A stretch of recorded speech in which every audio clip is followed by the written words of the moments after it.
Comrade, welcome to the show and thank you for being available to the Fourth Estate. Your democracy is grateful. Kia ora, Bomber. Always fun to talk to you. Thank you, Comrade. Chipe, our Chinese economic overlords are angry that Australia and Fiji signed a treaty acknowledging they would protect each other's interests. Why should China get to react to two South Pacific nations deciding to protect each other's interests with such a militaristic display? And seeing as we are so beholden to China economically, can we afford to have a spine?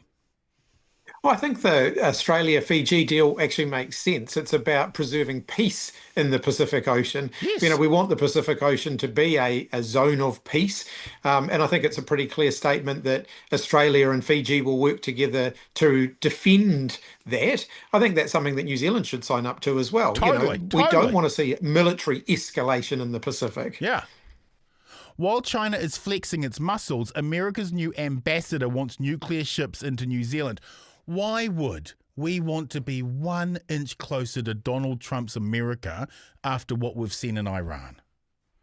Well, New Zealand went nuclear free when the rest of the world said that we couldn't. We did it anyway, and it's actually been very, very good for New Zealand. There's no need to revisit that. Nuclear free New Zealand is who we are. It's now in our DNA. We're proud of it. We're recognised and respected around the world for it. We should stay that way. And no emissary of Donald Trump can come in here and try and tell us what to do. Do you trust National to actually protect our nuclear free status? Do you trust them?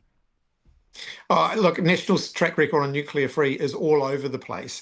From Don Brash's Gone by Lunchtime, one of your guests on the show tonight might have a few views on that. I think he was around at the time. I think Matthew was. From Gone by Lunchtime through to the fact that they opposed nuclear free when it was first introduced, you never know where the National Party will land on it. That sound I hear as David Longy turning in his grave isn't the reality. That if we want Wellington to make decisions for New Zealand and not for Washington or Beijing, that we must invest more into our military if we want a truly independent foreign policy. There's a price that has to be paid for that, isn't there?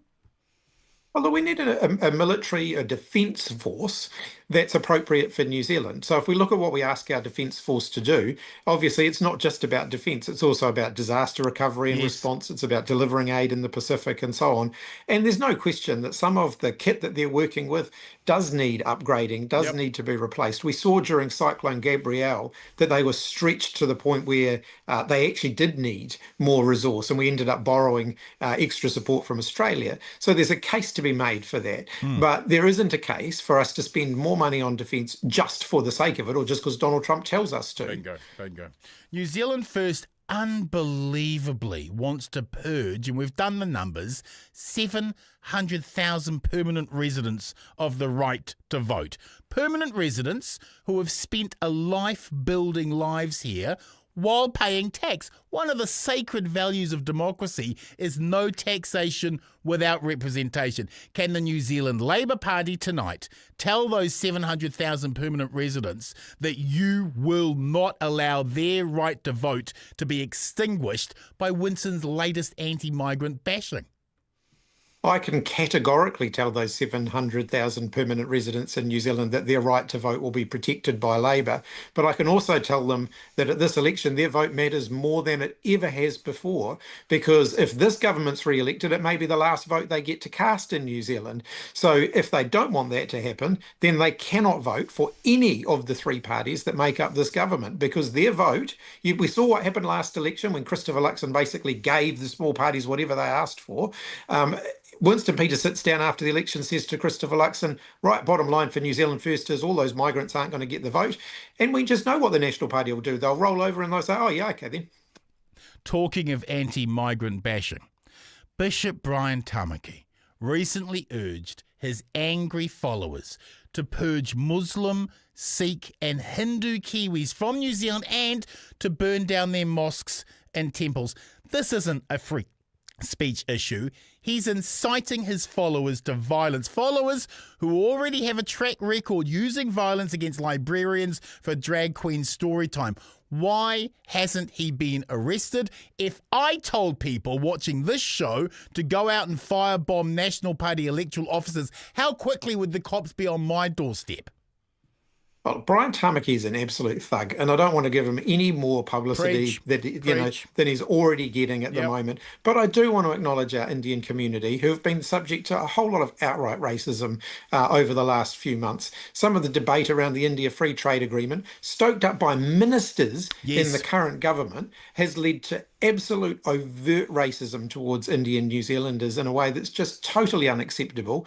And I think it's an indictment on Christopher Luxon's leadership that while his own ministers have been out there stoking that up, he's had nothing to say about that. Look, I'm an atheist Marxist. I don't believe in a magical invisible flying wizard. But this is a liberal progressive democracy. We believe in freedom of religion. You have every right as a member of our society to believe in whatever you want. But Brian Tamaki is calling on his followers to burn down temples and mosques as if Muslims, Hindus or Sikhs somehow weren't our brothers and sisters and neighbours. They are New Zealanders who have every right to practice their faith. Are you, as a political leader, concerned with the scapegoating of minorities this election? Oh, absolutely. This whole government has built itself on scapegoating minorities, attacking Māori, attacking migrant New Zealanders, attacking members of the rainbow community. And actually, it's not just minorities either. There's more women and men than men in New Zealand, and they still managed to find a way of attacking women with the reversal of pay equity. This is a government that's just interested in creating wedges everywhere they go, carving out vote shares rather than governing as they should in the interests of everybody. It's not the migrant workers' fault that governments haven't prepared the infrastructure for the extra numbers of people. They're just trying to eke out a living, and yet we have a government who won't look at their own policies in terms of why we're not getting the economic traction, and they're more prepared to blame the other. I mean, I've never seen anything like as brutal and blunt in my 31 years of covering politics. Have you? Oh, the absolute attacks on the migrant community are absolutely disgraceful. And I tell you what, Winston Peters used to talk about, he used to claim to represent older New Zealanders. Well, go and visit any rest home in New Zealand, and they'll tell you how important migrant workers are to the care of our elderly people. Now, of course, Winston Peters doesn't care about elderly people anymore. He's decided that the conspiracy theorists are a better voting stomping ground for him. But actually, if you care about elderly New Zealanders, you've got to recognise that there's large parts of our economy, including the aged care industry, that rely on migrant workers. They do amazing work and they deserve to be valued and respected for what they contribute. Amen. Finally, comrade, if top cross 5%, can you work with Kule? Oh, look, I haven't really had much to do with Top. They've got some interesting ideas. There's clearly some that would be sort of out of the question for us. But let's just see how things unfold over the next few months. Thank you, Chris, for your insight and oversight. We will talk with you again next month. You're always a joy. Thank you, comrade. Thanks, Bomber.